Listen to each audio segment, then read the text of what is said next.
మొత్తం 4 మళ్ళండి, 4 భాగాలు చేసాము. 4 భాగాల్లో 4 రకాల దేశీ వరి వంగడాలు వేసాము. దేశీ వరి వంగడాలు అంటే మన శ్రీకృష్ణదేవరాయల కాలం కంటే ఇంకొంచెం ముందు నుంచి ఒక 3 లక్షలు ఉండేవంట. తగ్గుతూ ఇప్పటికీ 3000 వరకు వచ్చినాయి. ఇప్పుడు మనకు 3000 ఉన్నాయి. నాకు తెలిసినవి 10 వెరైటీస్, ఎందుకంటే నేను 10 వెరైటీస్ పెంచాను. తినడం అయితే 25 తిన్నాను, 25 వెరైటీస్. లాస్ట్ 3 ఇయర్స్ నుంచి ఇప్పటికి ఇది 3వ పంట నేను తీసుకున్నది. ఫస్ట్ వచ్చేసి నవారా మైసూర్ మల్లిగా వేశాను. సెకండ్ వచ్చేసి మీకు లాస్ట్ వీడియోలో చూసుంటారు కులాకారు కుంకుమశాలి, చాలా అద్భుతంగా పంట పండిందండి. అసలు మీ వీడియోలో కరెక్ట్గా ఈ హైట్ వచ్చినప్పుడు వచ్చారు తను, మిరాకిల్ అనమాట. చుట్టుపక్కల రైతులందరూ షాక్ అయిపోయారు. ఒక్క స్పూను డిఏపి యూరియా కూడా లేవు ఆ భూమిలో. జస్ట్ భూమి తీసుకున్నాను, దున్నేసాము, ఆవుల ఎరువు విపరీతంగా వేసాము. దేశీ విత్తనం కులాకారు కుంకుమశాలి. కులాకారు వచ్చేసి రెడ్ రైస్, లేడీస్ స్పెషల్, అంటే ఉమెన్ చిన్నపిల్లల నుంచి ఆడవాళ్ళకి వచ్చే ప్రాబ్లమ్స్ రాకుండా కంట్రోల్ చేస్తుంది. ఫైబర్ కంటెంట్ అంటే పీచు పదార్థం ఎక్కువ ఉంటుందన్నమాట. ఎంత తిన్నా నవ్వులుతూనే ఉండాలి. అది నైట్ నానబెట్టాలి, పొద్దున్న వండాలి, 1 నుంచి 2 గంటలు ఉడకబెట్టాలి. మనకు అప్పుడు కంకులు అవి తినేవారు కదా, ఎంతసేపు ఉడికేవండేవి, ఎంతసేపు నవలాలి, అలా అనమాట. సో అది కులాకారు, ఎర్రగానే ఉంటుంది. ఎలా డిఫరెన్స్ చేయాలంటే నవారా కూడా ఎర్రగానే ఉంటుంది. నవారా వచ్చి షుగర్ పేషెంట్స్కి, వచ్చిన వాళ్ళకి రాకుండా ఉండటం కోసం. ఈ రెండిట్లకి తేడా ఏంటంటే నవారా ఒడ్డు వచ్చేసి నల్లగా ఉంటుంది, అంటే సీడు ధాన్యం, లోపల వచ్చి ఎర్రగా ఉంటుంది. కులాకారు వచ్చి ఒడ్లు వచ్చి ఎల్లో కలర్, గోధుమ, అంటే మామూలుగా వడ్లు ఏ కలర్లో ఉంటాయి, గోధుమ కలర్లో అలా ఉంటుంది, కానీ లోపల ఎర్రగా ఉంటుంది. ఈ డిఫరెన్సెస్ను ఒడ్లలో ఉండగా తెలుసుకోగలం. మళ్ళీ ఒలిసిన తర్వాత మాలాంటి వాళ్ళు చెప్పగలుగుతాం కొంచెం బాగా, అంత కరెక్ట్గా 2 దగ్గరగా ఉంటాయి. కులాకారు నవారా. నవారా ఏమో షుగర్ పేషెంట్స్కి, కులాకారు చాలామందికి డౌట్స్ ఉంది, అందుకే ఇంత క్లియర్గా ఎక్స్ప్లెయిన్ చేస్తున్నాను. 2 చూస్తే ఒకలాగే ఉంటుంది, బుట్ట దగ్గర పెడితే మీరు అస్సలు కనిపెట్టలేరు. చిన్న డిఫరెన్స్ ఉంటుంది. ఏది బియ్యానికి కూడా, అది మనం బాగా చూస్తే అలవాటు అవుతుంది. ఇవి 4 రకాలు వచ్చేసి మా స్టూడెంట్స్ అండి. అందులో ఒక ఆయన జయంత్ గారు ఎంత కష్టపడ్డారంటే బురదలో ఆ కాలు దిగితే బయటికి రాలేదు వాళ్ళకి, అంత కష్టమైంది. అంటే వ్యవసాయం అంటే నాకు కష్టం కదా. సో 4 రకాలు వచ్చి ఒకటి నవారా వేసానండి, కేన్సర్ మన షుగర్ పేషెంట్స్ కోసమని. జస్ట్ 1/2 కిలో వేసాను. ఎకరానికి వచ్చేసి మన హైబ్రిడ్ వాళ్ళు 10 to 20 కేజీ వేస్తారు హెచ్ఎండి బీపీటీబీ ఎకరానికి. మనం ఎంత వేస్తాం చెప్పగలరా మీరు? మరి అమౌంట్ కూడా చెప్పండి. వాళ్ళు 10 to 20 కేజీస్ కంపల్సరీ ఎకరానికి వేస్తారు. మనం ఎకరానికి చెప్పేసండి ఏదో ఒకటి, లేదు 1 కేజీ, జస్ట్ 1 కేజీ సరిపోతుంది. ఓకేనా? 1 కేజీ దూరం వాళ్ళ దగ్గర వేసేస్తారు, దూరం. ఇది 1/2 కేజీ, ఎందుకంటే 1/2 ఎకరం తీసుకున్నాను. ఇంకొకటి నెల్లూరు కొలమొలకలండి, అద్భుతమైన దేశీవాళి విత్తనం. ఒడ్లు బియ్యం వలుచుకు తింటే ఒక స్నాక్స్ తిన్నట్టుంది, థర్డ్ టేస్ట్ ఉన్నాయన్నమాట. రీసెంట్గా వచ్చింది, అంటే నెల్లూరు కొలమొలకలు, మొలకొలకలు అంటారు, కొలమొలకలు అంటారు. చాలా మంచి వెరైటీ అనమాట. నాకు సేవ్ ఆఫీస్లో స్పెషల్గా ఇచ్చారు, అది 1/2 కేజీ వేసాము. ఈ 2 హాఫ్. నారు మాత్రమే మేము వేసాం, తీసి అక్కడ పెడతాం 3 ఎకరాల్లోని. ఇది వచ్చేసి గోవింద భోగి 1 కిలో 1 ఎకర్కి వేసాను. గోవింద భోగు అది వచ్చేసి కుంకుమ పువ్వు, లాస్ట్ టైం పండిందేమో కుంకుమశాలి. చాలా డిఫరెంట్. ఇవన్నీ కూడా మన సంస్కృతంలో ఉంటాయి పేర్లు, ఎందుకంటే అప్పుడు కాలం రైస్ కదా, భారతం రామాయణం ఆ టైంలో, కాబట్టి అన్ని సంస్కృతంలోనే ఉంటాయి. ఇప్పుడు హెచ్ఎండిపి ఇంగ్లీష్ కాబట్టి ఇలా వాళ్ళు తీసుకొచ్చిన విత్తనం కదా, హైబ్రిడ్. షుగర్ రెడీ ఉంటుంది అది తింటే. మొత్తం మానేసేయండి వైట్ రైస్, అందరూ ఆపేసేయండి. దేశీ విత్తనం ముందుకు రావాలి, హైబ్రిడ్ విత్తనం మొత్తం సర్వనాశనం చేయాలి. మనం ముందు నడుద్దాం అందరం కలిసి, ఓకేనా? ఒకవేళ షుగర్ ఉంటే ఇలాంటి రైస్ తింటే తగ్గిపోతుంది. ఇప్పటి నుంచి తినడం స్టార్ట్ చేస్తే ఫ్యూచర్లో లేని వాళ్ళకి రాదు, ఓకేనా? గోవింద భోగి, కుంకుమ పువ్వు, నెల్లూరు కొలమొలకలు, నవారా. నాకే కష్టమవుతుంది చెప్పటం, పాపం కొత్త వాళ్ళకి ఎంత కష్టం అవుతుందో. సో ఈ 4 వెరైటీస్ మనం విత్తన శుద్ధి బీజామృతంతో చేస్తాము. నాకు చిన్న వీడియో క్లిప్పింగ్స్ తీసాము, దాంట్లో యాడ్ చేద్దాము, చూసారు గ్రూప్లో. బీజామృతం అని ఒకటి ఉంటుందండి, దాన్ని తయారు చేసి విత్తనం దాంట్లో ముంచి అది కొంచెం ఆరబెట్టేసేసి ఈ భూమిని సిద్ధం చేసుకుంటాం. ముందు ఫస్ట్ ఎరువు వేస్తాము, తర్వాత ఘనజీవామృతం వేస్తాము, తర్వాత వేప చెట్టు కింద ఉన్న మట్టి తీసుకుని ఇందులో కలుపుతాం అనమాట. సో అలా భూమి అంతా సిద్ధం చేసుకున్న తర్వాత ఆ శుద్ధి చేసిన విత్తనాన్ని, మామూలుగా కెమికల్తో శుద్ధి చేస్తారు వాళ్ళు, హైబ్రిడ్ విత్తనం కంపల్సరీ చేస్తారు వాళ్ళు కూడా. అసలే హైబ్రిడ్, అసలే కెమికల్తో శుద్ధి చేయడం, మళ్ళీ కెమికల్తో పండించడం, ప్రాసెసింగ్, కెమికల్ ప్రాసెసింగ్, నిల్వ ఉండడానికి కూడా కెమికల్ పౌడర్స్ కలుపుతారు. అందుకే అంత ప్రమాదం. వదిలేసేయండి.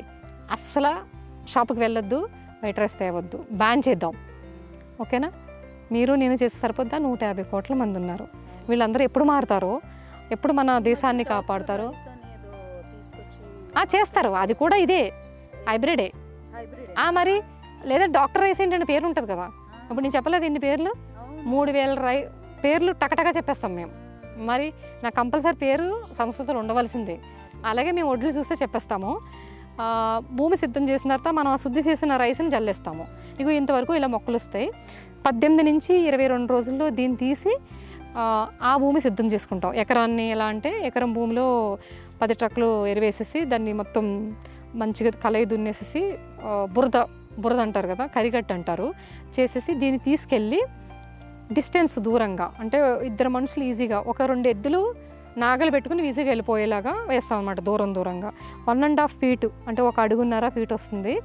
ఎటు చూసినా ఆ గ్యాపే ఉండాలి. ఇలా నడిచినా, వరిలోంచి ఇలా నడిచినా, అప్పుడు సూర్యరశ్మి కిరణాలు కరెక్ట్గా భూమి మీద వాటి మీద కరెక్ట్గా పడి వ్యాధులు రాకుండా ఆగుతుంది. వాళ్ళు 20 కేజీలు వేసినప్పుడు మీకు గ్యాప్ ఎక్కడ వస్తుందండి? కనీసం మనిషి వెళ్ళడానికి కూడా ఉండదు. మీరు గెంటాలి, గెంటిన మన దగ్గరకు వచ్చేస్తుంది. అసలు ఎంత దగ్గరగా ఉంటాయంటే మీరు ఇలా తొయ్యగానే 1,00,000 దోమలు బయటకు వస్తాయి. 1,00,000 దోమలు లోపల ఉండిపోతాయి అనమాట. దోమ కాటుకి బలైపోతుంది, ఎండ్రని కొట్టేస్తారు. ఇటు దోమ కరిసేస్తుంది కదా, గబగబా ఇంత ఎండ్రని డబ్బాలు తీసుకొచ్చి కొట్టేస్తారు, చచ్చిపోవాలి కదా. అసలు వ్యాధి రాకుండా ఎలా చేయాలనేది వీళ్ళకి అవసరం లేదు, బస్తాలు రావాలి అంతే. సో ఎండను కొట్టేయాలి. మళ్ళీ అది ఖర్చా రైతుకి. తీరా పంట పంటదా మళ్ళీ ఆత్మహత్య చేసుకోవాలి, లేదంటే అప్పులు పాలవ్వాలి, లేదంటే వ్యవసాయం వదిలేసి సిటీ రావాలి, జాబులు వెతుక్కోవాలి. దొరుకుతాయండి సిటీలో జాబులు. సో ఈ గ్యాప్ మెయింటైన్ చేయడం వల్ల ఒక పిల్లకి వేస్తాం మనం, 1 లేక 2. వాళ్ళు 7 నుంచి 8 వేస్తారు. ఇవి మనం 1 లేక 2 వేస్తాము. అవి 60 పిలకలు అవుతాయి. వాళ్ళకు కూడా 60 అవుతాయి. మనకి ప్లేస్ ఉంటుంది కాబట్టి మన నత్తగుల్లలు కూడా వస్తాయి మొదలు. అది ఎక్స్పాండ్ చేస్తుంది అనమాట. సహజంగా అది అలా జరుగుతుంది. దీన్ని శ్రీవరి సాగు అంటారు, శ్రీవరి సాగు పద్ధతి అంటారు అనమాట. సో నాగళ్ళతో దున్నితే ఏమవుతుందంటే కలుపు రాకుండా ఉంటుంది. ఎద్దు కాలు పడడం వల్ల వరి పులకరిస్తుందంట భూమి. మరి ఎద్దుకి భూమికి సంబంధం ఉంటుంది కదా. సో అలా మనం కెమికల్స్ అవసరం లేకుండా, వ్యాధులు రాకుండా, వైరసెస్ రాకుండా, దోమలు రాకుండా అద్భుతంగా సక్సెస్ఫుల్గా దేశవాళీ వరి క్రాప్ తీయగలుగుతాం. అందుకని చాలామంది డౌట్ కదా, అరే ఇన్ని కెమికల్ కొట్టినా రావద్దు మాకు, మీకు ఎలా వచ్చేస్తుంది అని అడుగుతారు. అంతే కదండి. ఇప్పుడు మనం ఇది క్లియర్గా కంపల్సరీ గాలి లోపల కరెక్ట్గా వెళ్ళడము, సూర్యరశ్మి కిరణాలు కరెక్ట్గా పడడము, మనం కొట్టే కషాయాలు దూరం నుంచి, అంటే మజ్జిగ, నీమాస్త్రం, బ్రహ్మాస్త్రం ఇలాంటివి ఉంటాయన్నమాట. అవి స్ప్రే చేస్తే కాండం తొలిచే పురుగు ఉంటుంది. దానివల్ల ఒడ్లు పొల్లుగా మారిపోతాయి. ఆ పొల్లుగా మారిపోకుండా ఉండే దానికోసం నీమాస్త్రం, అగ్నాస్త్రం కొడతాం మనం. పవర్ ఉంటుంది, చాలా చేదు. వేప ఆకుల్ని 5 కేజీలు తీసుకోవాలి, 5 కేజీలు పేడ తీసుకోవాలి, 5 లీటర్ల మూత్రం తీసుకోవాలి. అది బాగా రోట్లో మెత్తగా పేస్ట్ లాగా దంచేయాలి. ఈ 3 కలిపి వాటర్ పోసి తిప్పేయాలి. అది నీమాస్త్రం. అన్ని పంటలకి చాలా బాగా ఉపయోగపడుతుంది, పెస్ట్ కంట్రోల్ అనమాట. దాంతో వరి కంప్లీట్ చేసుకోవచ్చు. ఆ పూత నిలబడి వడ్లుగా మారడానికి పుల్లటి మజ్జిగ, నేను ఇందాక చెప్పాను కదా ఆ డ్రమ్లోది. సో అలా ఫుల్ బెజ్డ్గా అద్భుతమైన మనం రోజు తినే ఒక రైస్ని ఈజీగా పండించేసుకోవచ్చు. లేదు అంటే మాలాగా పండించే వాళ్ళ దగ్గర తీసుకోండి. అంతేగాని షాపుల వైపు, వైట్ రైస్ వైపు చూడొద్దు. షుగర్ రెడీ ఉంటుంది, పక్కనేమో షుగర్ టెస్ట్ కిట్ రైస్తో పాటు తీసుకోండి ఒకవేళ మీరు అది తినాలంటే. లేదంటే ఇలా మాలాగా పండించే వాళ్ళ దగ్గర తీసుకోండి, లేకపోతే మీరు పండించండి, గొడవలే. మీరు పండిస్తారంటే నేను దగ్గరుండి నేర్పిస్తాను, విత్తనం ఇస్తాను. ఇవి 4 రకాలండి. ఫ్యూచర్లో ప్రతి సంవత్సరం రకాలు పెంచుకుంటూ 10 to 20 వెరైటీస్, అంటే 20 రకాలు పెంచాలనేది నా కోరిక. ఒక్కొక్క రైస్లో ఒక్కొక్క గొప్పతనం ఉంటుందన్నమాట. ఎస్పెషల్లీ బ్లాక్ రైస్లు 3 ఉంటాయి. కాలబట్ట, రత్నచోడి, బర్మా బ్లాక్. ఈ 3 వచ్చేసి క్యాన్సర్కి మంచిది. అవి బయట దొరుకుతాయి, నేను తెప్పిస్తాను కావాలంటే. నెక్స్ట్ ఇయర్ వేద్దాం అనుకుంటున్నాం అండి. ఎందుకంటే అంత ఈజీ కాదు వ్యవసాయం చేయడం, కొంచెం కొంచెంగా పెంచుతున్నాము. సో దీన్ని తీసుకెళ్ళి అక్కడ భూమి రెడీ చేసిన తర్వాత అందులో వేసిస్తాము. జీవామృతం ఇస్తాము, నీమాస్త్రం కొడతాము. తర్వాత మనం చేతిలో కట్ చేస్తాము కొడవలతోటి, వరిని కట్ చేసేసి అవి మనం కొడతాం. ఆ ప్రాసెసింగ్ అంతా నెక్స్ట్ కమింగ్ వీడియోలో మళ్ళీ ఇంకోసారి తీద్దాము. అలా కొట్టిన తర్వాత వచ్చిన వడ్లని తూర్పారపోయడం అంటారు. చేటతో ఇలా అంటే మంచిగా అది ఎగిరిపోయి పొట్టంతానే గడ్డంతా ఎగిరిపోయి సెపరేట్ వస్తుంది. తర్వాత ధాన్యం మన గోన్ సంచిలో, ఎక్కువ ఫ్రెండ్లీ గోన్ సంచిలో నింపుకుని దాన్ని స్టోర్ చేసుకుని ఒక 8 to 10 months మంచిగా ఒక మిల్లు తీసుకెళ్ళి పట్టిద్దాము. కుదిరితే నెక్స్ట్ ఇయర్ అనుకుంటున్నాను. పెద్ద రోల్ పెట్టి ఒక 6 రోకళ్ళు తీసుకుని 4 పెట్టి ఒక రోకలు తగలకుండా ఎట్ ద సేమ్ ఒక్క సెకండ్లో 6 అంటే 4 రోకలతో తంచవచ్చు. పాసిబుల్లేనా ఇది? కొట్టుకోవా 2 4ని కానీ కొట్టుకోవు. టెక్నిక్స్ అనమాట. అద్భుతమైన సైంటిస్టులు అండి మన నాన్నమ్మ అమ్మమ్మ వాళ్ళు. ఒకటే రోల్లో 4 రోకళ్ళు 4 వేస్తారు. ఎందుకంటే ఒక్కొక్కళ్ళు ఒకటి పట్టుకుంటారు కదా, 3 3 6 ఒకటి తీసి కన్ను రెప్ప మాటిలో వేసేస్తారనమాట వాళ్ళు. కానీ తొందరగా నలిగిపోద్ది. అందుకని 3 6 కూడా వేసేవారంట. అది మరి ఇప్పుడు నేను చేయించగలను లేదు తెలీదు. మేమైతే 3 వేస్తాం. 2 ఈజీ, 3 వేయచ్చు, 4 కూడా వేయచ్చు. 6 వేసేవారంట. అది నాకు అసలు తెలియదు, విన్నాను అంతే నేను. సో అలా దంచి బియ్యం తీసి ఇద్దాం అనుకుంటున్నానండి. కాకపోతే చాలా కాస్ట్ ఉంటుంది. అమృతం లాంటి రైస్ అంటే మెడిసినల్ వాల్యూ. దంచిన రైస్ ఇంకెంత గొప్పది. అసలే దేశీ విత్తనం, మళ్ళీ పంట విధానం ఇలాగా పాత పద్ధతి, మళ్ళీ ప్రాసెసింగ్ కూడా హ్యాండ్ ప్రాసెసింగ్. మళ్ళీ నేను బియ్యం ఇచ్చిన తర్వాత మీరు గ్యాస్ కుక్కరీ అంటే నాశనం, సర్వనాశనం ఇంకా. అది మళ్ళీ అంటే వేస్ట్ కదా. నేను అంత కష్టపడి మళ్ళీ దాన్ని మీరు ఏం చేయాలి? కట్టెల పొయ్యి మీద మట్టి కుండలో నైట్ నానబెట్టి కట్టెలు పెట్టి వండి వార్చి అరిటాకు వేసుకుని నేల మీద కూర్చుని బాసి పట్టేసుకుని తినండి. ఒక్కరోజు తిన్నా చాలండి అలాంటి రైస్. అబ్బా ఎంత బాగుందండి చెప్తుంటే. అంటే నేను అంతా చేయగలుగుతున్నాను, మీకేంటండి ప్రాబ్లం? కట్టెల పొయ్యి మీద అది కొంచెం ఉడకబెట్టి తినడానికి మళ్ళీ ఇంటికి తీసుకెళ్ళి కుక్కర్లో వేస్తాను. అదే ఆవిడకి ఇవ్వండి. మీకు ఎలాగో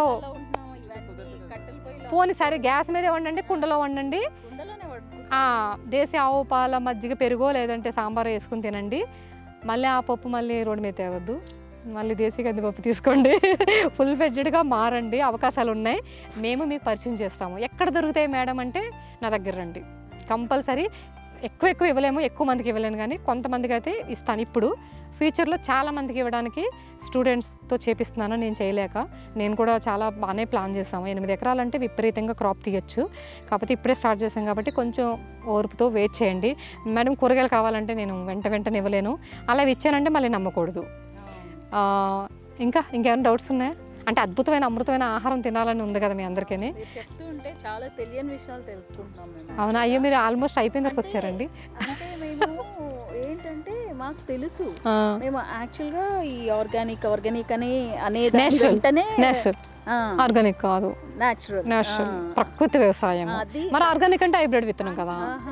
హైబ్రిడ్ విత్తనం ఆర్గానిక్ కూడా బిజినెస్ మోడల్ కదా. అదేమి మంద కాదు, అది కూడా ఫారిన్ కంట్రీ వాడదే. చూడండి ఇక్కడికి వచ్చినందుకు తెలిసింది మాకు ఈ డిఫరెన్స్. అవునా? నిజంగా హైబ్రిడ్ ఆర్గానిక్ లో పెద్ద మోసం ఉందంటే సర్టిఫికెట్ లేని ఆర్గానిక్ స్టోప్ పెట్టుకునేవారు. ఇప్పుడు నాకు సర్టిఫికెట్ లేదు. మీరు నమ్మరా? అంటే సాక్ష్యాలు ఎదురుకుండా ఉన్నాయి కదా. మా స్వచ్ఛమైన ఆహారం, మా ప్రొడక్ట్స్ గురించి ఏమైనా డౌట్స్ ఉన్నా ఈ నెంబర్కి కాంటాక్ట్ చేయండి.